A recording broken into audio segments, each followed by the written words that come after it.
What's up?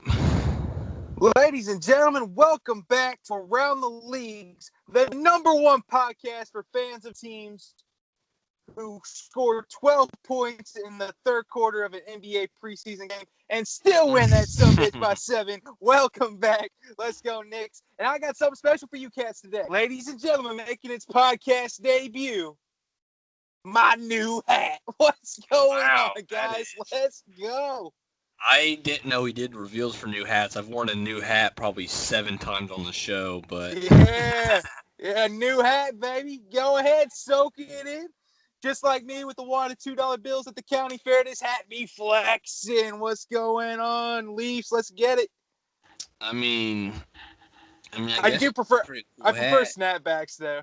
I do prefer snapbacks. I've been into like the strap backs. Oh, okay, yeah. The cloth on the the Velcro. No, not the Velcro. It ain't a fucking Velcro hat. I'm not 7 years old. The shit just feels a lot more comfortable on my forehead now. Buttons pressing up on it, but a Velcro hat. We're off to a great start. This motherfucker thinks I'm wearing a Velcro hat. Hey, we on time today, boy. Let's. Yeah, we are on time. Well, only like 15 minutes late, but we're on time, kinda. Yeah, it's still light outside, you know. Yeah, well, to be fair, we had a 6-hour gap then, if we wanted to play it that way. But yeah, we're here. We got new hats. We talked basketball on Monday. Yeah, go check that out if you haven't already. Preseason's wrapping up. Hey, Kyle Guy with a big shot on. Yeah. What was that? Shouts out. I don't know, Tuesday night. Yeah, shouts out Kyle Guy, man. Coming in clutch. It's preseason. Nobody really cares, but I was up, unfortunately. I cared. I really cared. Yeah, you did have money on it, which I don't know why you're betting preseason basketball, but my Kings, out there balling. They play, I think, the Warriors tonight in their last preseason game. NBA's what, like a week away at this point? 5 days away? Yeah. Christmas is like a week and a half away.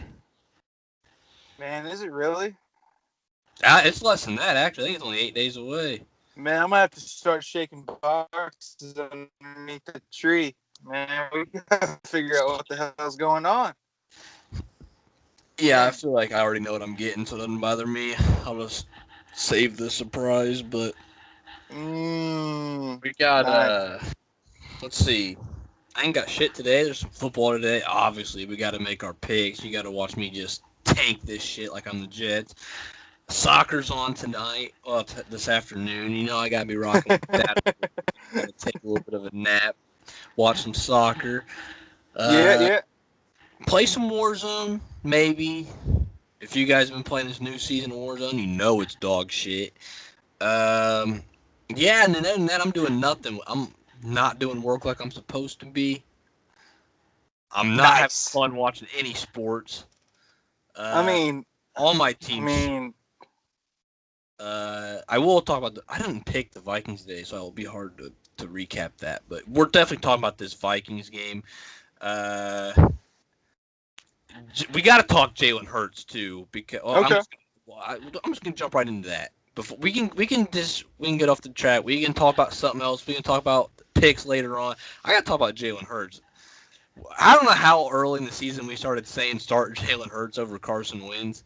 Yeah. But Doug Peterson finally pulled the trigger, and holy shit, the Eagles just beat the NFC favorite to play in the Super Bowl and the Saints. Yeah. He looked pretty damn good. There was a few mistakes, a few bad throws, but other than that, he ran for like 100 yards, threw the ball effectively, put up enough points. I don't know how the Saints offense behind that super great quarterback to be named later could only score 14 points against the goddamn Eagles in the year 2020. But Jalen Hurts looks like the real deal, and I think that's good for them. They don't have to worry about. Obviously their season's kind of gone at this point. If they do it, they're what, 4-8? Yeah, but they're only a game and a half back, and they still play Washington week 17. So they got 3 games. They're gonna have to basically win out and hope Washington loses out. Well, they just need Washington to lose 2, and then they need to make if Washington loses two, they need to win out. So yeah, I mean you're right. I mean, even if you do get in the playoffs, I mean, what are you doing? Just dropping 11 spots in the draft and not? I mean, you're not gonna. I don't think they're winning a playoff game. I mean, they could obviously. They did just beat New Orleans, but playing on their own in the playoffs is a whole different story. Sure. But if they see that Hurts is going to play well at the end of the season, if you're picking in the top 5, you don't have to go out there and take Zach Wilson at 5. You can instead try to find either a receiver, because Lord knows they need that. You can find offensive line help, because that's been a huge issue. Everybody can't stay healthy on their line. Draft a running back that they actually don't want to give the goddamn ball to, because holy shit, Miles Sanders once again has like 12 carries, but he busted one of them for like 82 yards. Yeah, he does it once a week if you give him the ball enough, let him have it. I mean, they can go the right direction. Their defense is very questionable, but I mean, I wouldn't be surprised if they pick in the top 5 if they just go out there and take Micah Parsons out of Penn State, kind of a local kid. Plays pretty much. He can play as a rushing linebacker. He can play a coverage linebacker, run stopper. He can do it all. One of the top prospects in the draft, obviously opted out this season. Fits what they could do. I mean, you can kind of build your whole team around them. They've got if they do end up high in the draft. Yeah, I think I think the Eagles still got a chance. I mean, obviously this week's kind of a big week. They're playing Arizona, and we'll get into that later. But they need to win this week. If they lose this week, their season's kind of over. It's just that it now becomes a big question of what do you do with Carson Wentz, because you can't really release him because he's a $60 million cap hit. And the way his contract's structured, it's going to be really difficult to find a team to want to trade for him. Now, I've heard rumors out there maybe Indianapolis is going to take him if Phillip Rivers moves on after this season. Maybe the Lions move off Matt Stafford. Lord knows the Jets need a quarterback. It'll be interesting because if they trade Carson Wentz, they take a $26 million cap hit anyway. So if they move Carson Wentz at all, they're going to be eating quite a bit of money. So it'll be it's going to be real interesting to see how that ends up playing out. I don't see how they move that contract, but. I mean, as shown last week, Jalen Hurts, I don't know if it's just because he's new and there's not really a game plan on him yet, but he's different, man. Yeah, I mean, there's always the concern that, it's his first game. He could have just got the nerves out of him in the Green Bay game. He played really free in his first ever start, and it kind of loosened things up. And then maybe he might settle down, come back down to earth. But obviously, it's not like he played superstar level either. I mean, obviously he still played like a rookie quarterback at times, which is kind of a good thing because you can kind of see what he's going to struggle with. I didn't like the play calling that they used him on. They used way too many rollouts on, second, third, and short where plays were just too long to develop. Guys weren't, they had so many where everybody's lined up like trips right, they're crossing over the left, but it's a boot back to the right. If there's a defender there to stop the run, there's nowhere to throw the ball. A lot of throwaways, it felt like. Sure. But we'll see. I mean, I don't know if they're going to keep Doug Peterson. I've never seen a guy win a Super Bowl and then fall completely off the map in terms of head coaches. I mean, he was respected as one of the probably top 5 head coaches in the NFL like a year and a half ago, and now a lot of people don't think he deserves the job, which he might not. It just depends. If you get an offensive coordinator in there who can work around Jalen Hurts, and I'm not going to compare him to Lamar Jackson, but if you can find a way to use him in that same regard, find a way to maybe limit the passing. I think he's a much better passer to start his career just accuracy-wise than Lamar was, but Lamar had better arm talent, if that makes sense. I mean, if you look at the market right now, though, who would you say is better than Doug Peterson? I mean, that's available. I mean, there's coordinators available. Brian Dabble out of Buffalo, their offensive coordinator, would be a perfect choice, in my opinion. Okay. I mean, I think you can do similar things with Allen. Obviously, the arm talent's not going to be anywhere close to the same with Hurts, but you can do the same things of getting him on the move, kind of freeing them up to run a little bit. They just got to find a way to use the run game a little bit more similarly because they can't continue to run the ball like 12 times a game with a lead back. Now, let me ask you this, and this might be a little far-fetched, but what if Michigan moves off Harbaugh at the end of the year? Could you see him return? Could you see him returning to the NFL? If he does, somebody's making a huge mistake. Yeah, well, with him going to a couple Super Bowls, and I mean, I could see a team taking a chance on him.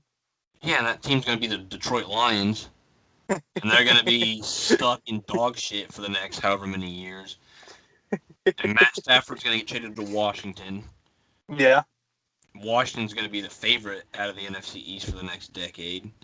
Yeah. Well, not the next decade. I don't think Matt Stafford's playing 10 more fucking years. I shouldn't have said that, but Washington could be really good with Stafford. I mean, they could be good with any decent quarterback. Holy shit, they're winning a division with Alex Smith and his 1.5 legs behind center. So Sure.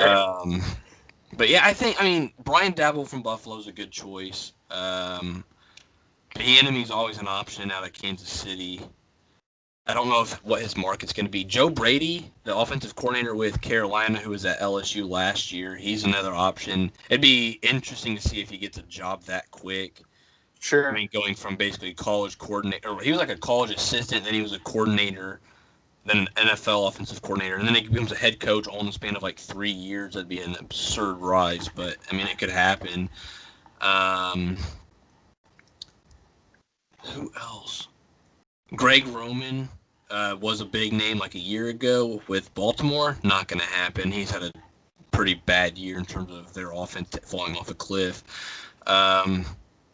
Yeah, I mean, they'll have options. I think Daboll would be my favorite to take that job. We'll see.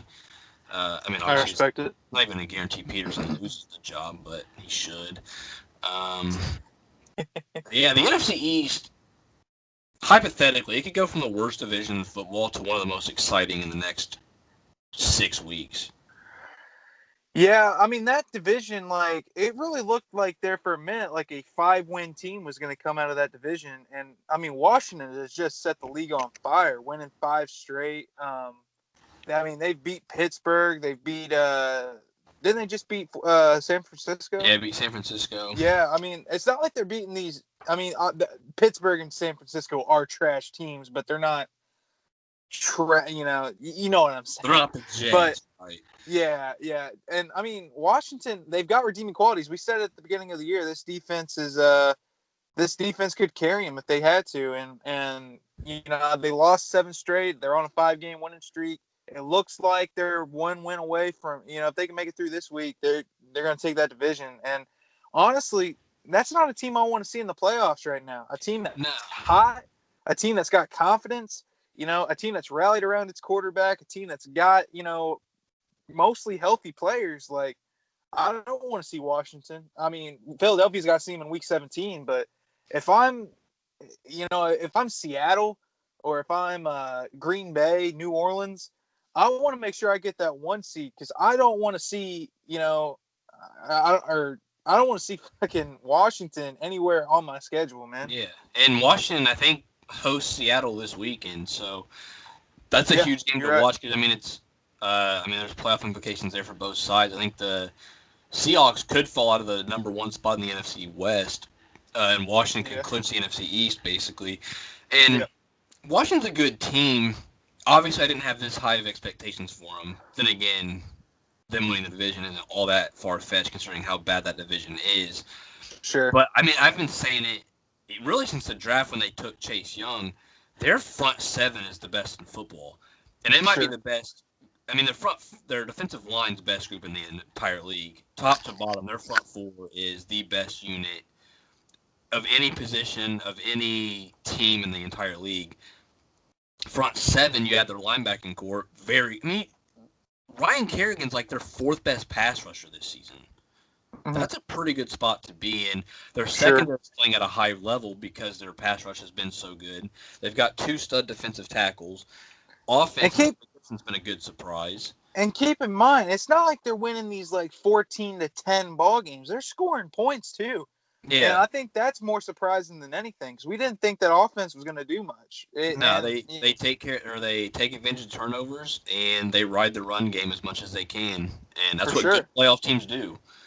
I mean, they have a recipe to win in the playoffs because of defense. They run the ball and they've got a one-star weapon on offense, and that's Terry McLaurin. You look across the league, a lot of teams do that. I can't even think, Cleveland, right? They've just lost to Baltimore. They scored 42 points. Their offense is really good. Their defense has shown flashes of being good, but their defense forces turnovers. They run the ball and control the clock, and Baker makes plays when he needs to.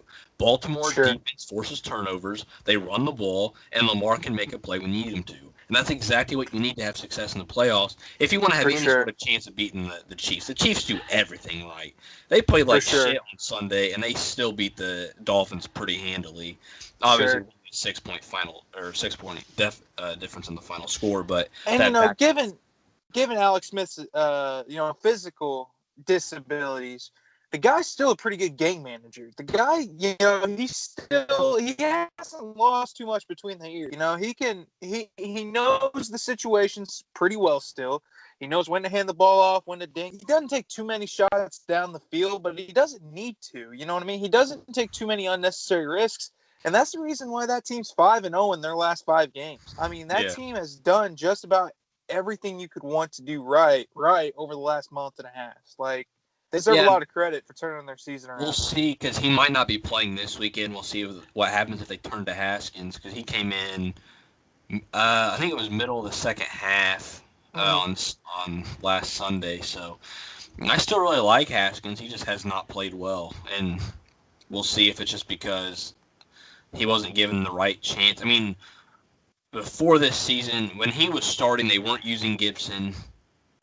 They tried to use McLaurin, but they really don't have any weapons outside of McLaurin and Gibson. Now that they both started getting on a roll, that offense is at least efficient enough to keep them in the game, and their defense wins it, and that's honestly a testament. I mean, their defense is so good. I mean, if you have NFL League Pass or have time to, if you can find a way to watch their games, watch their defense. They are fast, explosive, they force turnovers, and they scare the shit out of quarterbacks. Oh, for sure. So, I mean, they've got Seattle this week. I think they can terrorize that offensive line. I don't know if they can win that one, but it is, I mean, again, Seattle's got to travel literally across the country to play a 1 o'clock game on a Sunday, so. Yeah, I mean, obviously, Washington, if they win that division, is going to be the 4 seed. So they'll play the 5 seed in that first weekend. That means they're going to play a team like Los Angeles or Seattle. They're going to play Tampa Bay if Tampa Bay goes on a run. You're telling me you're taking Tampa Bay over Washington right now? I wouldn't take Tampa Bay over Tampa Bay's not good. That team is so up and down. And say whatever you want to about Washington, they've been consistent. They've been consistently bad this season, and right now they've been consistently good. Yeah. And in the playoffs, in a home game, you got a team that's in Tampa. They're going to be traveling up north to Washington in January. Granted, Tom Brady's played all of his career in the Northeast, but you're telling me guys like Antonio Brown, you're telling me guys like Mike Evans, Chris Godwin, those guys are going to be the same players in 30-degree weather as what they are in 80-degree weather? I don't know about that. Yeah, and since you mentioned Tampa Bay, we got to talk about Sunday. All right, let's talk about it. Tampa Bay, Minnesota. Didn't expect Minnesota to win. Tampa Bay is just one of those teams where they can get hot, and they did. I almost called a welfare check on you. I was worried, man. Minnesota had the ball for 43 minutes. Pretty good. That's a lot. They were the only team this season now to have the ball for, I think it was at least 40 minutes of the regulation clock and not win the game. Very impressive on their part. Yeah. So opening drive, Minnesota stalls out, they have to punt after a sack that knocked on a field goal range, which good thing they punted, because Dan Bailey wasn't hitting shit. Tampa Bay has to punt themselves. Minnesota chews clock, goes down, scores at the start of the second quarter. Things are looking real good. They get the ball back. Dan Bailey misses a chip shot, or he missed the extra point on the opening touchdown. So then you know, oh, it's one of those days. They go down, they kick a field goal on like 4th and 8, shanks it, and then you start to get pissed because that's what's going to change this game. Sure. I don't know. Did you watch the game? I did. What do you think happened at the end of that first half? I'll let you. Tampa Bay spikes it and throws a Hail Mary. Oh, did that end up getting caught? Pass interference. Oh, yeah, that's right. All right, so into the first half, Gronk goes down and he's running. It's like 3-on-1.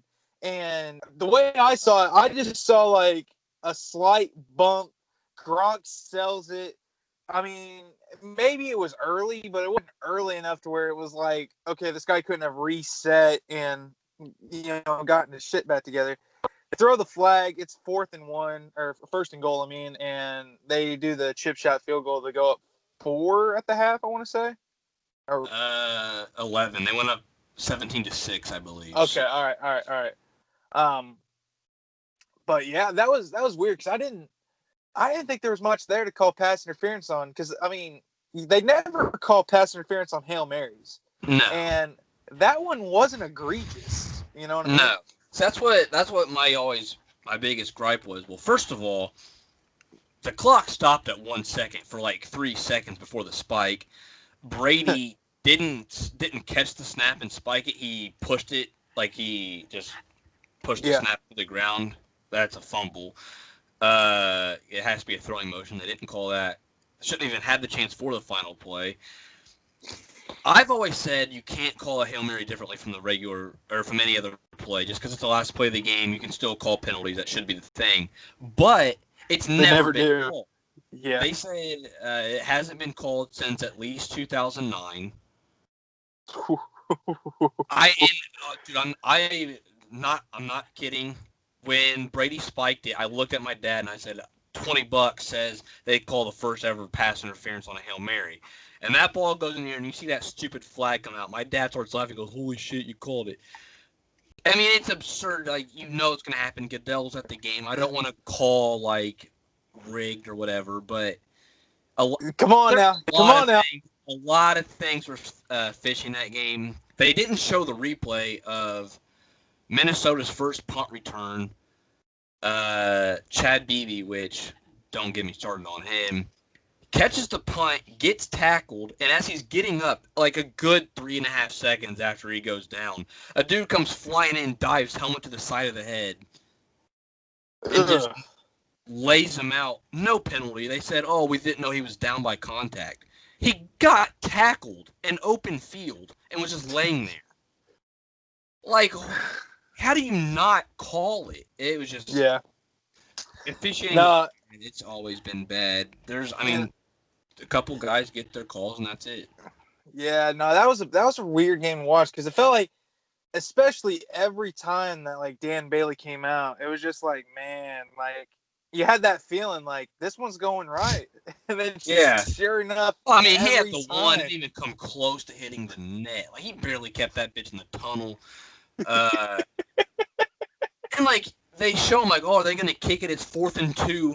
No, you're going for that every time. The Vikings are 8 for 11 this year on 2-point conversions. They're pretty consistent on 4th downs, except for the Seattle game. Just go for it every time. I don't care if it's 4th and 30. If you're in field goal range, you're going for it or pooch putting it. And hey, you know the worst part of all of this? What's that? Dan Bailey still has his job. Yeah, I mean, they cut his practice squad backup like 3 weeks ago. Or they didn't cut him. He got picked up by Jacksonville. They signed another kicker to practice squad. Bailey sucks dick for 2 weeks. They cut the backup on practice squad. Worked out 3 kickers this week. Didn't sign any of them. And we are, 3 days away from a game against the Bears, which they have to win if they want to make the playoffs. Dan Bailey's still the kicker. They can't work out anybody else because if they do sign another kicker, he won't be cleared in time. So If Dan Bailey costs us another game, Vikings have to cut him. They have to fire special teams coordinator because it's been dog shit since this dude's been there. Bailey, in his career, hit 100% of his extra points up until 2016. 2016, he had a back issue. He still hit every extra point, and then I think that's when they moved the extra point back. He went to 92%. Then he was up to like 97%. Vikings get him. They hire a new special teams coordinator. He's hitting like 85% of extra points. Yeah, leaving points on the board, baby. He's hitting. He went from statistically, Justin Tucker's the best kicker of all time. Yes, statistically, Dan Bailey was the best kicker in the NFL, like ever. Vikings got him, and he is maybe the 30th best kicker in the league. You just can't. We had Anderson in 98, 97 and 98, missed 0 kicks in nearly 2 full years. NFC Championship game, he can put the game away, misses his only kick in 2 years. Atlanta goes down, ties the game, wins it in overtime. Vikings go 15-1 that season and don't make the Super Bowl because of a goddamn kicker. 2009, they miss a kick against the Saints, have to go to overtime. Fucking Brett Favre rolls right, throws a pick. 15, Teddy Bridgewater looking down the barrel of his first ever playoff win. 27 yards, 10-9 ball game against the goddamn Seahawks. And Blair Walsh punts that bitch to the left. The Vikings just do not know how to use a kicker, which is like supposed to be the easiest job in the NFL. So I've heard. I mean, people are like, oh, Sarah Fuller, all she did is hit an extra point. Hey, guess what? There's NFL kickers who all play for the Vikings who can't hit a goddamn extra point. Yeah. You ever watch the Browns game? Can't hit a goddamn extra point. Now, you were way more of a surprise than I thought it was going to be. Now, you were a former soccer player. Did you ever do extra points? Uh-uh. You never did place kicking? No. I tried. Kicking a football is way too hard. So now we just go shit talk to cats who, we couldn't do it. I said, okay, all right. Yeah, I'm saying, I know it's a hard job. I'm just saying, it's just, how do you go from the best kicker in NFL history to replaceable in a span of like 2 years? It's all between the ears, baby. It is. It's all between the ears. Like, there's nothing you can tell the guy. There's nothing you can do to help him. You just got to let him work it out. But the only thing is, him working it out is going to just mean hopefully he hits his kicks. And when you're in that state of mind, you're not hitting those kicks. Yeah. I mean, he left 10 points on the board of that game. The Vikings had no chance. They would have. Yeah. They dominated that whole game. That was the most dominant performance they've had all season, and they got beat by 12 points. Yeah, I was about to say they got jobbed out by their kicker. Yeah. If the refs don't, do a fast count at the end of the first half and Dan Bailey hits all his kicks, Minnesota wins that game. So that's right in the playoffs. But they would have jumped Tampa Bay in the playoffs. Yeah. They would have been the 6th seed. Would have been pretty much locked in. No, not anymore. Now they gotta suck. So, I mean, I don't want to get too off tangent because I do know that the Vikings absolutely suck and there's no point of having joy anymore, but at least the Pacers are coming back so I can watch them choke in the playoffs. Hey, they're going to choke first game of the year, baby. Let's go. Yeah. Let's see. There's IU basketball this weekend. That'll be a boring. They played Butler. They'll probably win it by 3 points like they always do. I don't really know. Not really much else has happened. Like, nothing's happened in baseball. No. Nobody signed any big deals yet, which we're kind of hitting that stage of winter meetings coming up soon, so that should start rolling. Baseball, nothing's happening. Basketball, James Harden got fat. Boy, did he. Holy shit, dude. I thought I got fluffy. Nah, man, that dude got hefty. I mean, in the span of like 9 months, this dude went from like peak athlete to Rick Ross. That is impressive. He's still going to go out there and drop like 33 a night, too. That's the sad part. I mean, it must be nice. But I don't know if anything else really is happening across sport. I mean, I just been watching Premier League. I mean, I don't really have enough peace of mind to sit here and talk about Leeds United, whoever that is, you know. But I mean, what a world we live in, man. Don't worry, our hockey coverage is gonna be top notch this year, man. I just feel it. I don't even know when they start. January 13th. What kind of square are you? Don't know when the hockey season starts. Oh my God. Top-notch coverage, my ass. So you see, like, if we get to March, like, 23rd, that's a random date. I don't know why I picked it. I was about to say, that's pretty fucking arbitrary there. What's going on? It gets, like, March 23rd. Rangers, obviously, undefeated first place, all that whole shebang. We'll do something special on the pod. I don't know what, but we'll figure something out. I'm sorry. When they're undefeated by March 23rd. But yeah, I mean, other than that, I've got nothing other than NFL picks. If you've got something. Last weekend had probably one of the fights of the year. I don't know if you saw it, Figueiredo versus Moreno. Nope. Flyweight title. They fought to a majority draw. That was probably the best fight in flyweight history. One of the fights of the year. I'd probably say Weili and Joanna was probably the fight of the year back in February. But if you haven't seen that fight, go check it out. Majority draw doesn't happen that often in title fights. Pretty cool. This weekend, big boxing fight. If you have nothing to do on Saturday night, San Antonio, Texas, Alamo Dome, super middleweight title. Canelo Alvarez, Caleb Smith. That's gonna be a fun one. Canelo, my number 2 pound for pound fighter in the world. Caleb Smith won the World Boxing Super Series super middleweight title a couple years ago. You go check that out. It's gonna be a fun one, man. Dude's taking a fat L. His name's Caleb. I already know that. Yeah. Oh well. I want to say it's either Caleb or Callum. Caleb or Callum. I don't know if he's British, it's probably Callum. If he's American, it's probably Caleb. I think it's probably Callum. I think it's Callum Smith. He's gonna get washed, dude. He's probably you're probably not lying. I mean, Canelo's not something to be messed with there at 168, man. Dude won a world title at 175 last year, and he's just like, nah, that's too easy. Let me go beat this dude a weight class below, where they're less strong. Yeah, I mean that's like pick on somebody your own size. That's what they always guess say. That's fair. But Canelo, I mean, a lot of these super pound for pound fighters, what they'll do is they'll start at like 118, and then they'll win world titles at like 118, 122, 126, 130, and they'll just stack world titles at these divisions where like the weight is like 3 or 4 pounds apart. Like the difference between flyweight and welterweight is like 30 pounds. Canelo, he's won world titles at 154, 160, 168, and 175.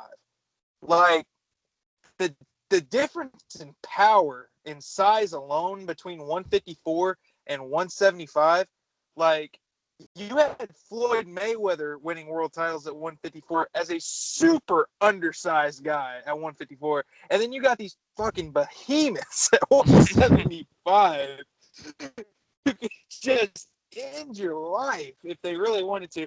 And Canelo's just going out there and treat beefcake as well, dude. Like he is different, man. Like in terms of pound for pound, you just don't see that. Like like Bud Crawford, who a lot of people have in their pound for pound list. If you take out Damian Lillard, I think he's got him like number 1 or something.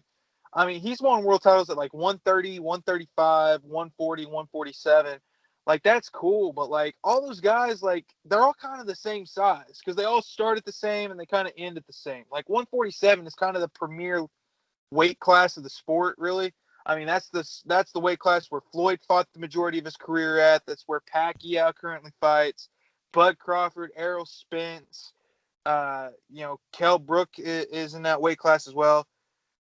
But boy, just to go from 154 to 175, that's a big. I mean, you're looking at probably 6-7 inches in reach difference. Like that's crazy, man.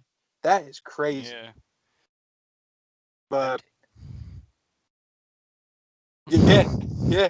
I got something else that's exciting. You might even find this interesting. Anthony Joshua, he beat Pulev last weekend. They're starting to talk about Anthony Joshua, Tyson Fury, undisputed heavyweight title.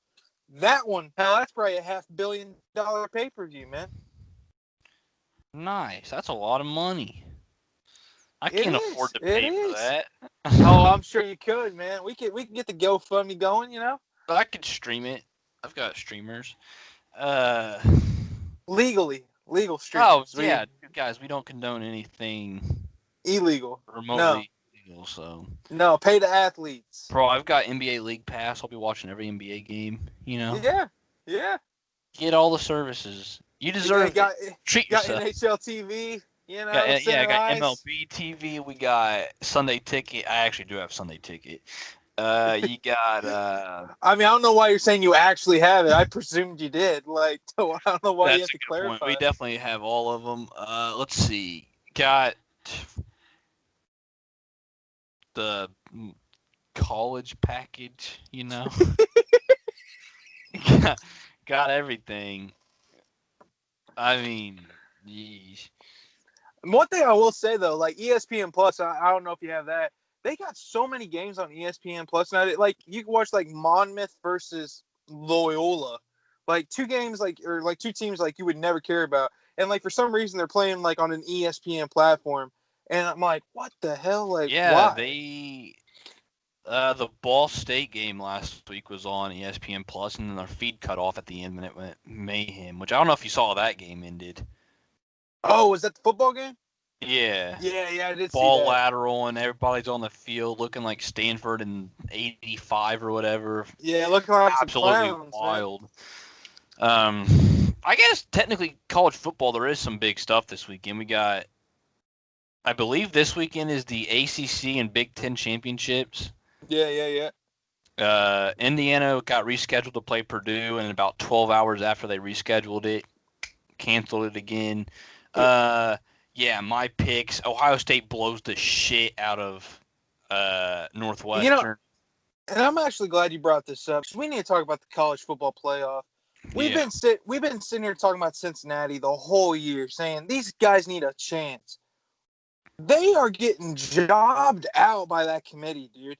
Like, what the fuck do they need to do in order to move up? Because, like, the president of the AAC came out and said, like, hey, like, you guys are – this is set up against a group of 5 teams. And he's absolutely right. It's like, you know, we were talking about Ohio State getting into the Big Ten title game last week because they changed the rules to ensure that they could get in or whatever. It's the same shit with the college football. Since, like, if you're not going to penalize Ohio State for not playing, if you're not going to penalize Texas A&M for not playing, why are you? There's 3 2-loss teams ranked ahead of them. You're telling me Florida is their team than Cincinnati? Like, I don't. Yeah, I mean, you're telling me Iowa State is better than fucking Cincinnati? Like, dude, like that. It's so frustrating because Cincinnati. I think that we've said it. Cincinnati's the top 4 team. They've got a top 4 defense.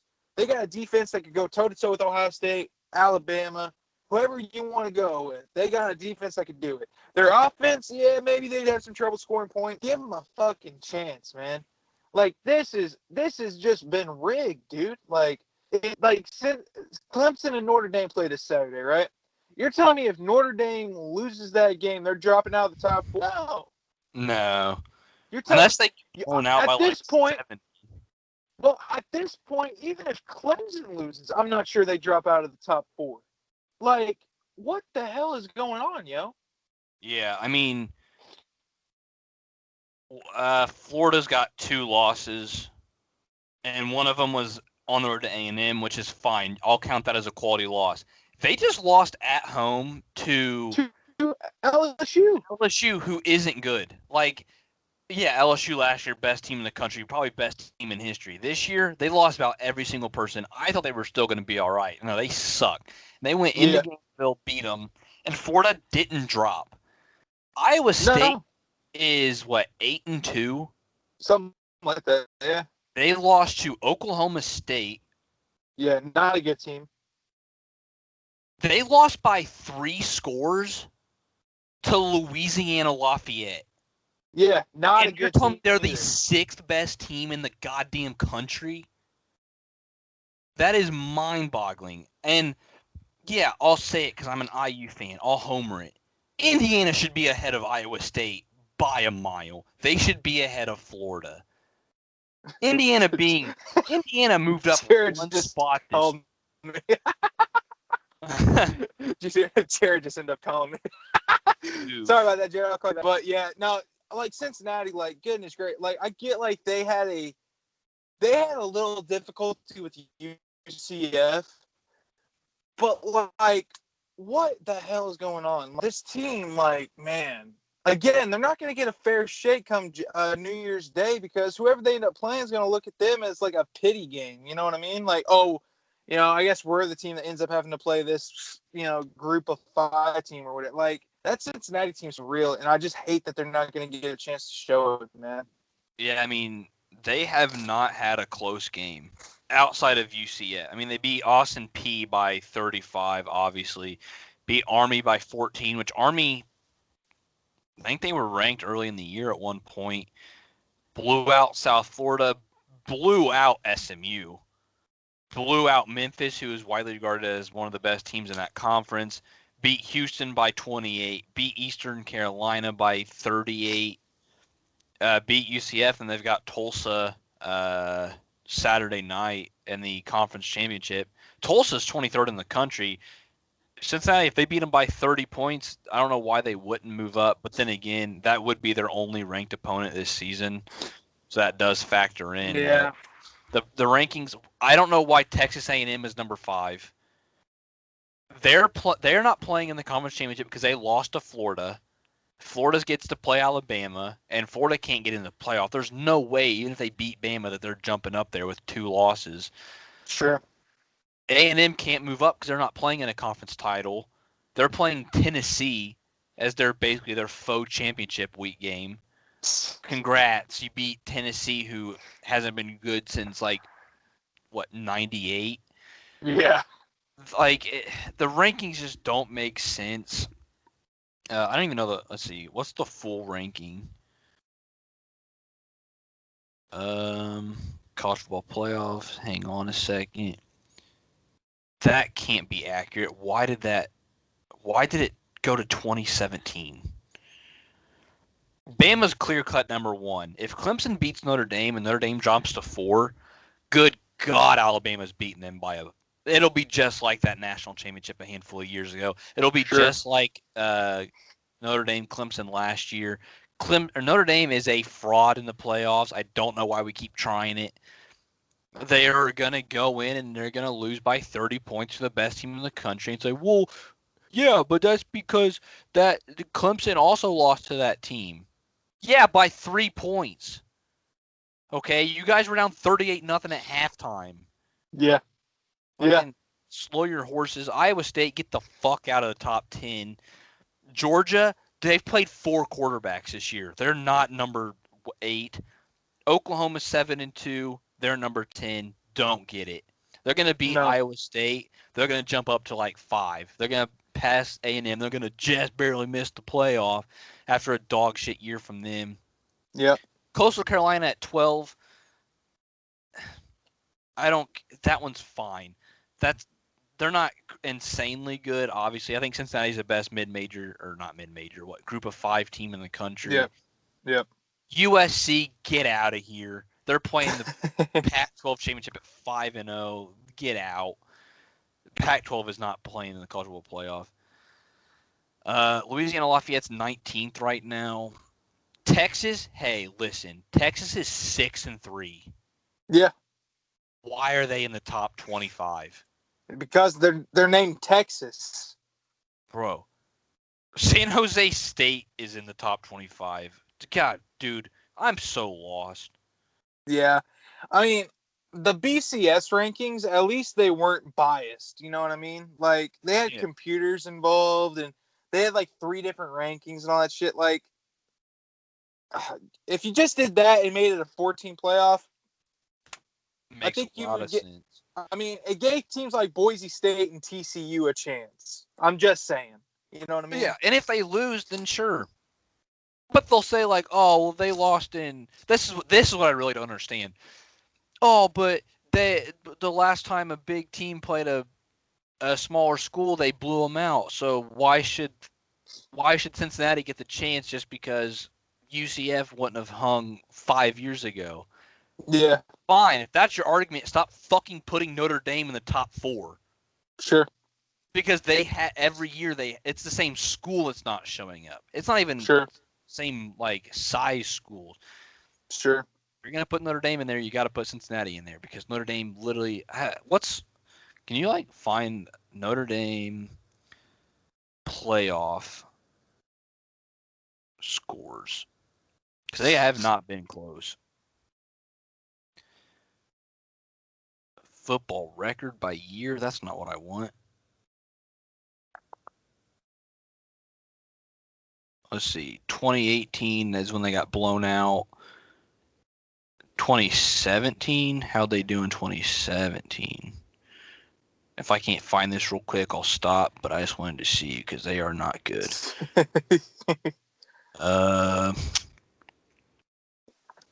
Played LSU in a meaningless bowl game that year, and they won. It's crazy. But yeah, it's just annoying just watching the same stuff over and over again because you know that those teams aren't gonna make a difference. Hey, Tom Allen just won Big Ten Coach of the Year. Hey, good. Hey. But IU, like, what, 7th in the coaches poll, 7th in the AP poll, 11th in the playoff poll. Listen, they're not making the playoff. I'm fine with that. But you're knocking them out of a New Year's Six game. You're kind of taking away that respect from them, and it's weird. Like, A&M, yeah, they beat Florida, but how good is Florida? Yeah.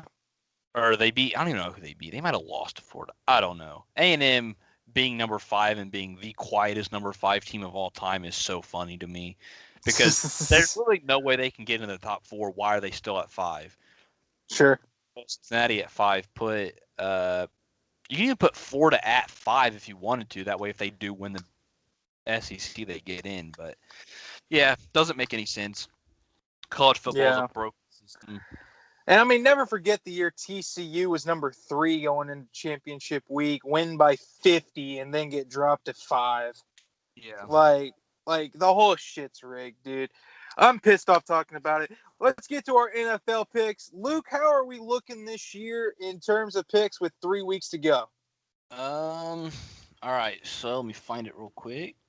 Last week you went 4-2 across the board. I went 3-3 across the board. So you basically got a game up on me in each of those.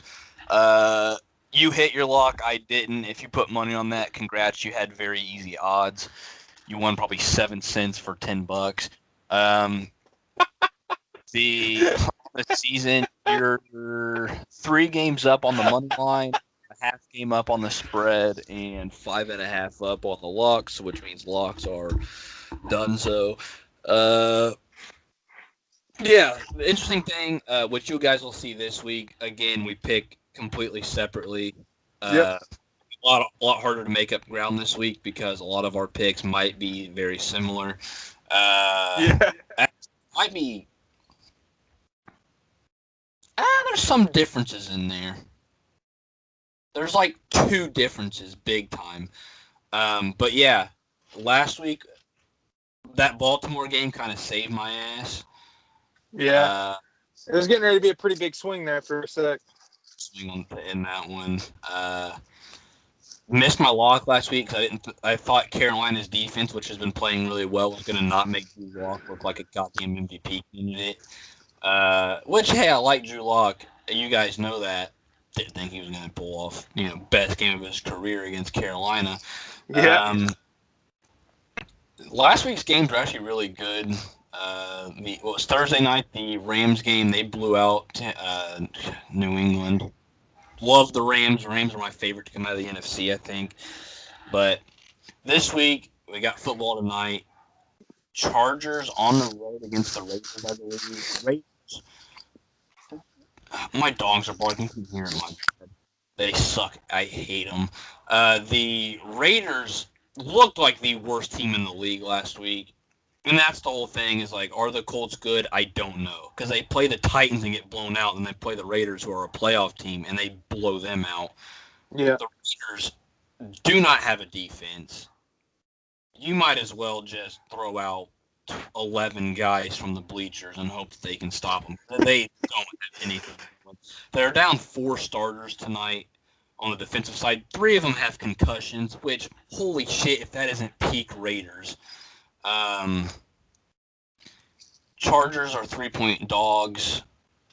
They have not been good lately. They got blown out by New England 2 weeks ago. I don't know what happened in the last game. I don't even know who they played on Sunday. Oh, they played the Falcons. They beat the Falcons in overtime or something. They beat them by 3. I don't know. I'm taking the Chargers +3 and winning outright 34-31. No real. I just think they can put up points on Vegas, and that's all I'm gonna hope for. What you got?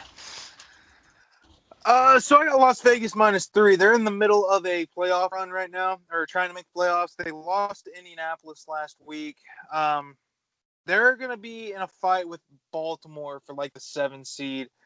This is a game that they need to win Thursday night. You know, if they don't win this game, their season's probably over.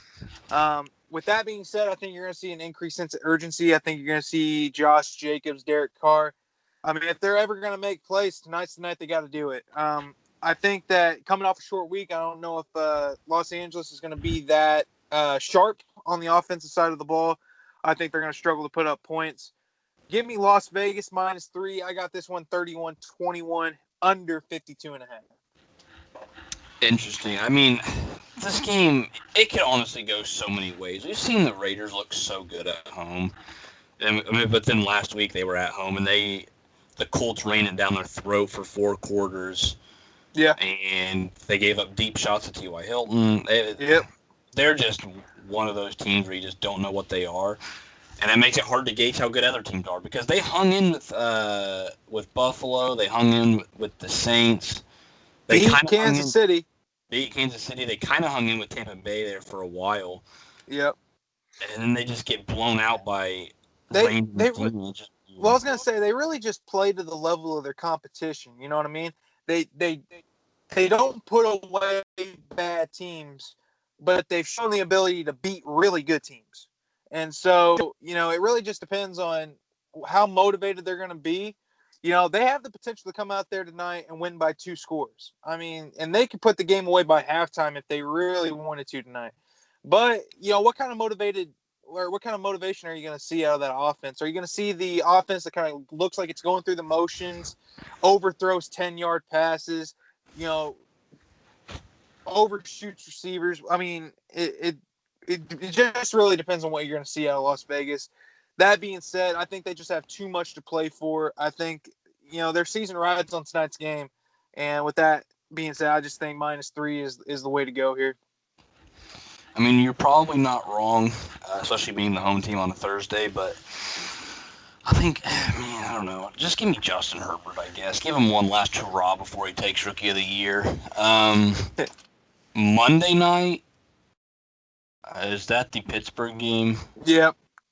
Yeah, Pittsburgh, they're playing the very, very, very, very good Cincinnati Bengals. Yeah, without Joe Burrow, without an offensive line, without a defense. Steelers, I got them at -13. Yeah. 13-point spread. I think you got them 12.5, it looks like. It doesn't matter. Bengals are going to cover, because giving the Steelers 13 points against a high school team right now is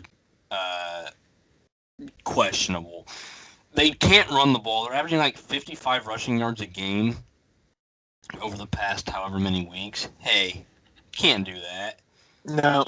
Juju is averaging like 4.5 yards a catch. Yep. Push the field a little bit, Alex Smith. So Bengals +13. Steelers going to win it outright, 27-17. It's going to be ugly. do not recommend watching this. If you can find anything to do Monday night, if you've got a book club or like a wine club or shit, if you want to just go do some like last minute Christmas shopping, do it Monday night because that game's not watchable. I'm not going to watch Brandon Allen and Ben Roethlisberger dink and dunk it for 4 quarters while the run game's average 2.5 yards a carry. Uh, yeah, the Pittsburgh Steelers are not good, man. They cannot run the ball. And, I mean, this is kind of a byproduct of Tennessee doing them really dirty early in the year, moving their bye week to week 4. They're starting to get worn down. You can see the season starting to take a toll on them. Cincinnati, they're not good, but neither's Pittsburgh. Pittsburgh is the biggest frauds that there is in the NFL. They start the season 11-0 by beating a bunch of terrible teams in the NFC East, beating the Bengals. I mean, they did beat the Ravens, but I mean, so as half. They face a recently good Washington team on Monday night, and they lose pretty convincingly. They end up playing who they play last week? Buffalo.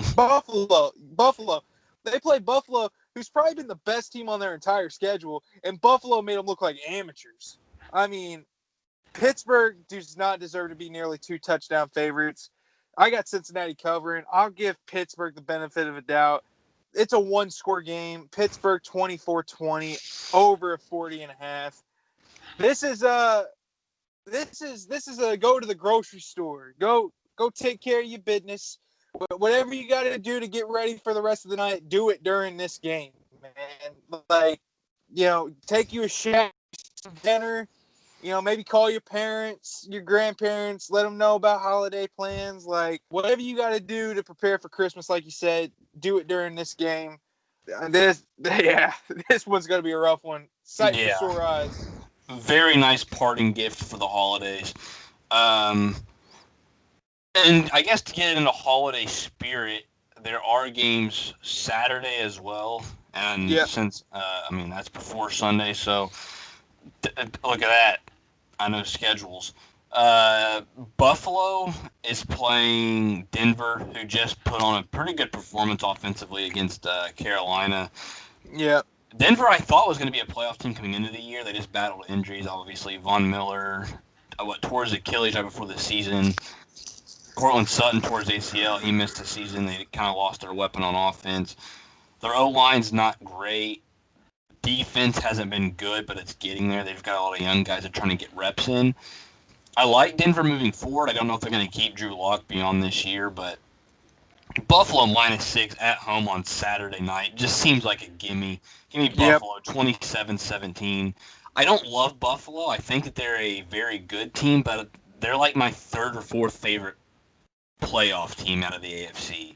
Sure. Because I don't think they run the ball enough. I think their defense has picked it up a little bit the last few weeks, which is they kind of played the level we expected them to coming into the year, but they have shown that they're susceptible to slow starts and to giving up the big plays. Yep. But if Josh Allen and Stephon Diggs continue to just be on this tear that they're on, they're going to be tough to beat. Sure. So shout out to Stephon Diggs, because that dude, best route runner in the NFL. If he's not number 1, he's number 2. So Buffalo's scary. Denver's not. Easy pick. Yeah, I agree with you on this one. Buffalo -6 is the way to go.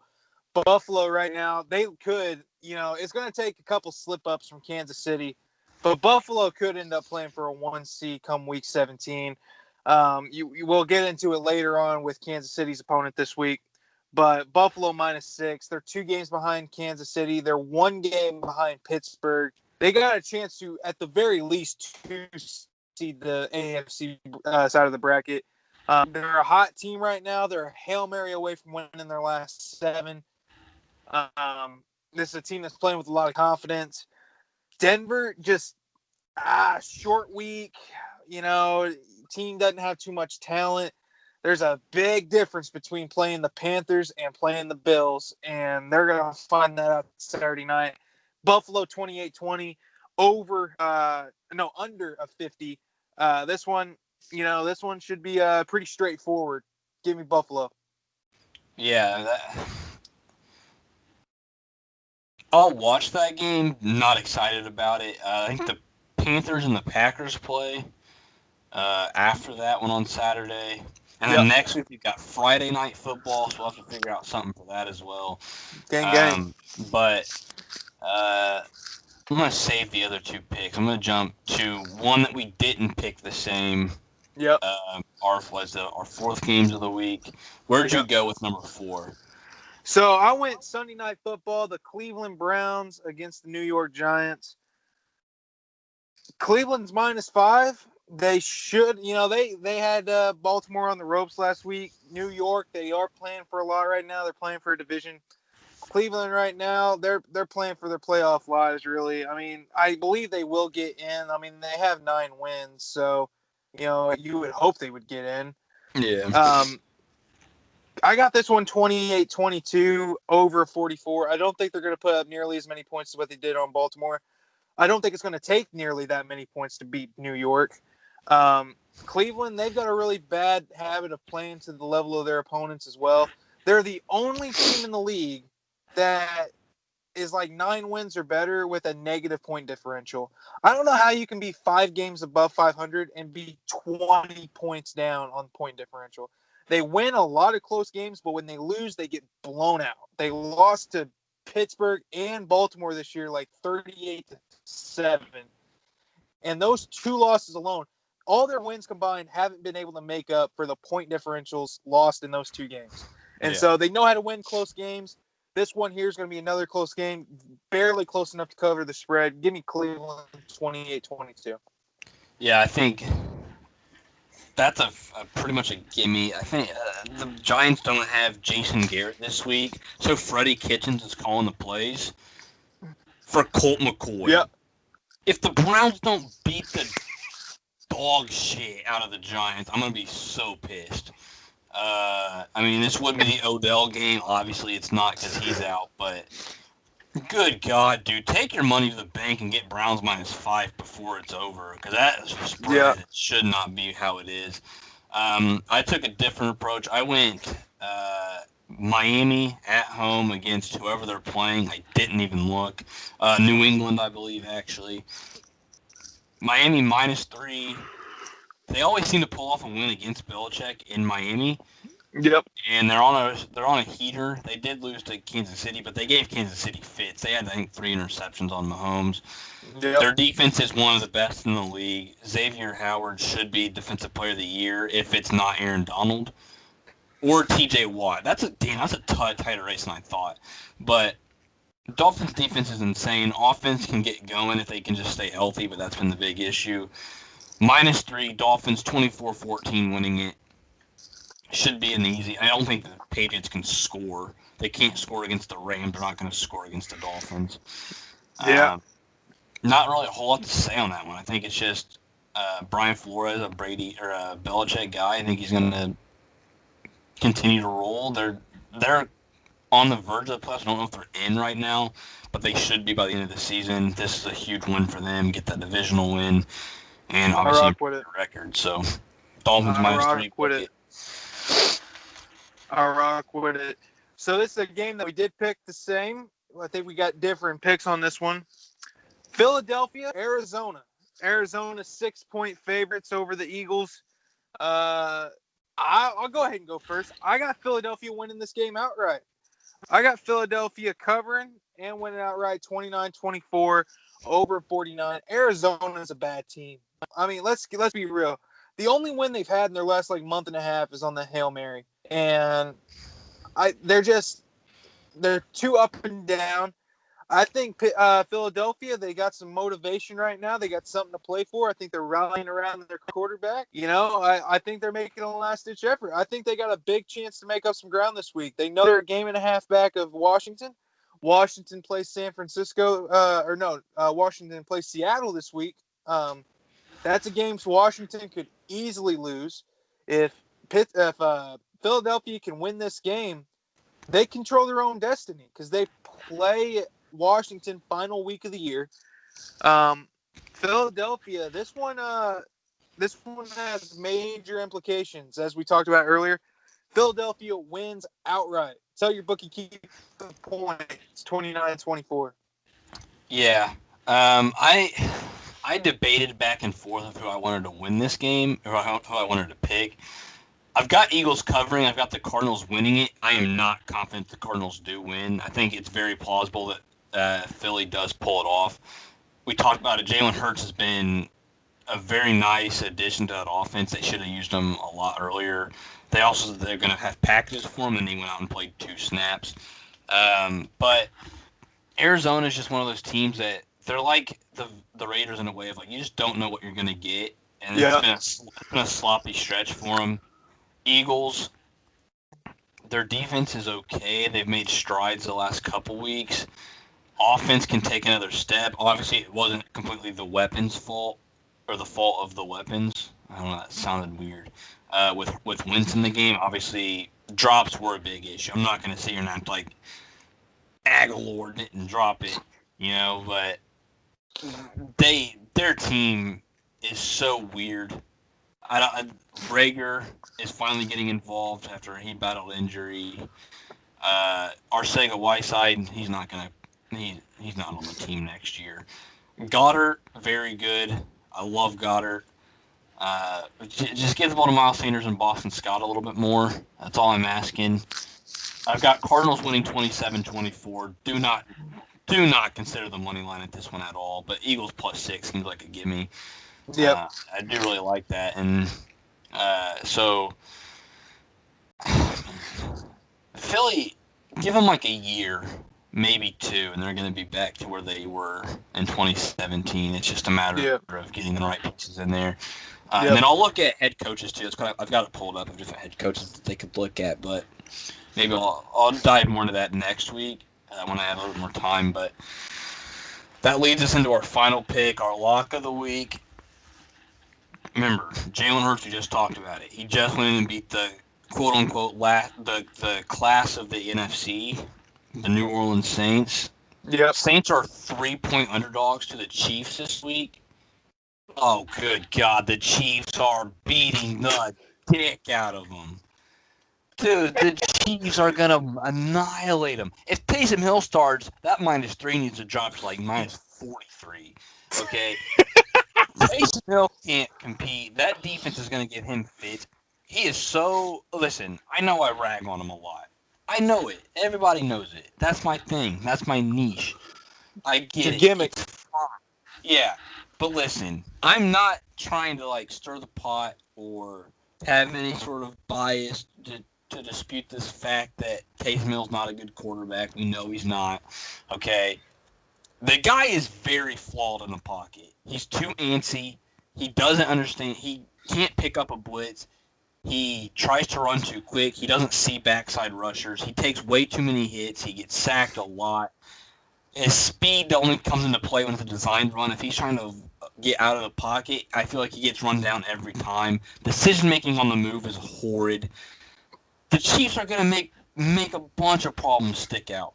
Honey Badgers are going to make plays. Juan Thornhill, if he's back, I don't even know if he's playing for them. I shouldn't have said his name. What's the other guy? Who's the white safety? Sorensen. Sorensen's probably going to come up with a late pick in this one to seal it like he always does. Frank Clark's going to get after the edge. The Chiefs are going to make this game look like the Saints don't deserve to be in the playoffs, okay? And yeah, it's partly because the Chiefs are that good. But they are going to throw the ball down the field. Tyreek Hill, Mecole Hardman are going to go off. They're going to get the run game kind of established early. And I'm just going to blow them out. It's simple as that. I've got it 30-17 Chiefs. Well, that would have been dumb. 30-17 Chiefs. Saints going to get a couple, maybe a score late to make it a little bit closer, but it is not going to be pretty. Yeah.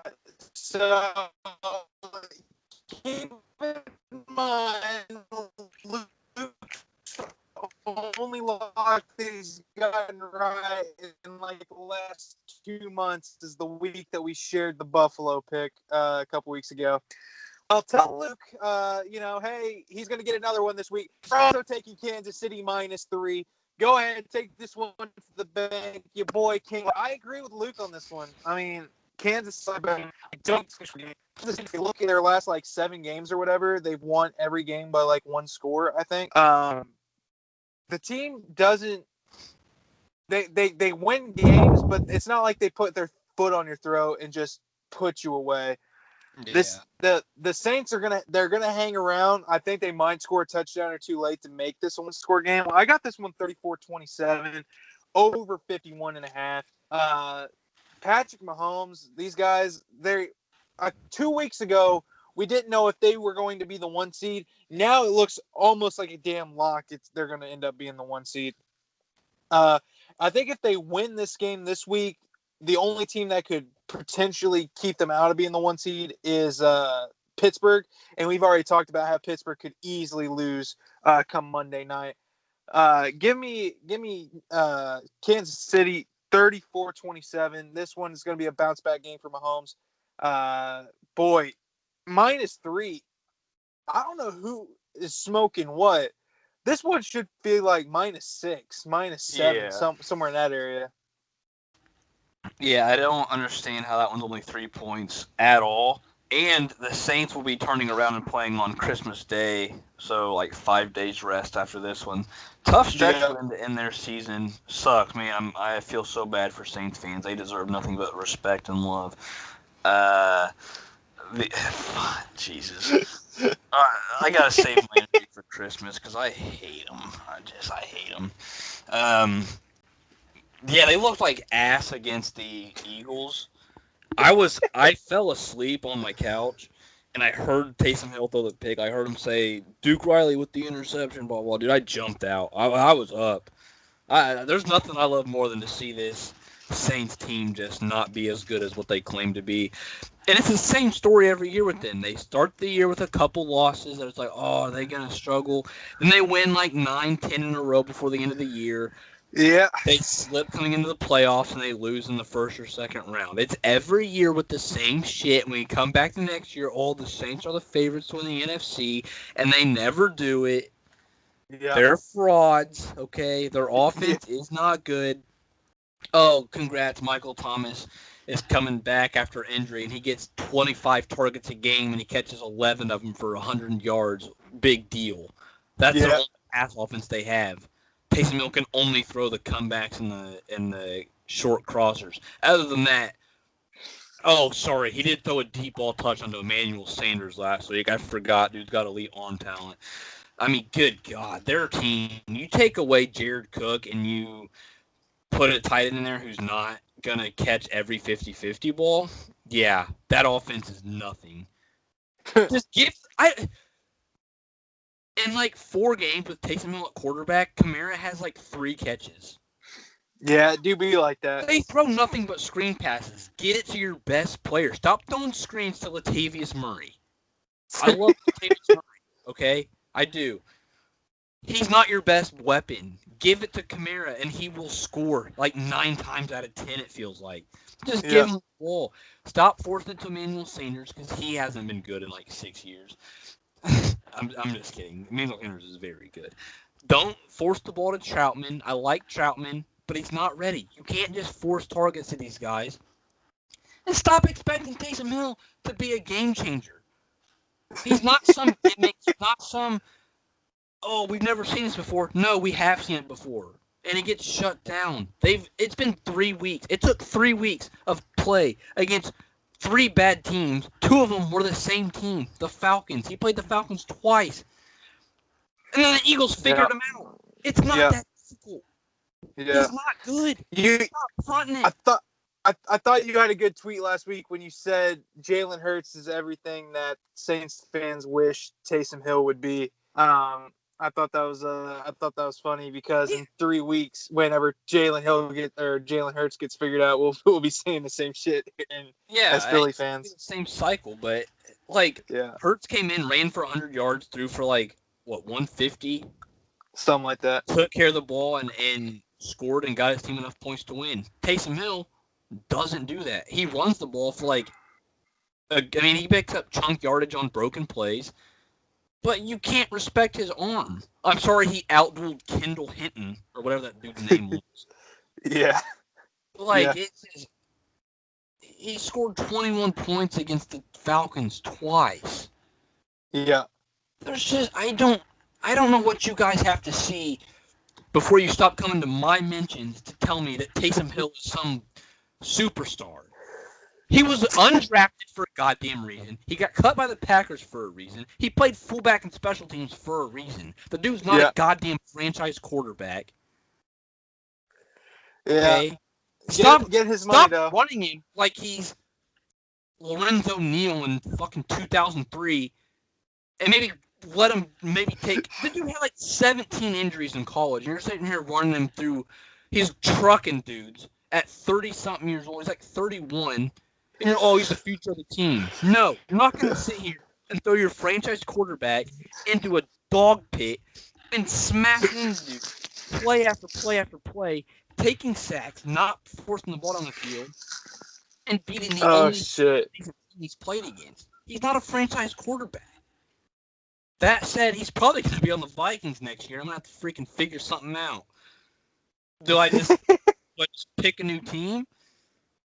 Because I mean, you probably will have to. Yeah. It's atrocious. This life is not. It's not kind. It's not fair. Taysom Hill's not. Those death, taxes, and Taysom Hill stands come in my mentions because they're butthurt because he's not good. Sorry. Sorry. Merry Christmas. Merry Christmas to everybody.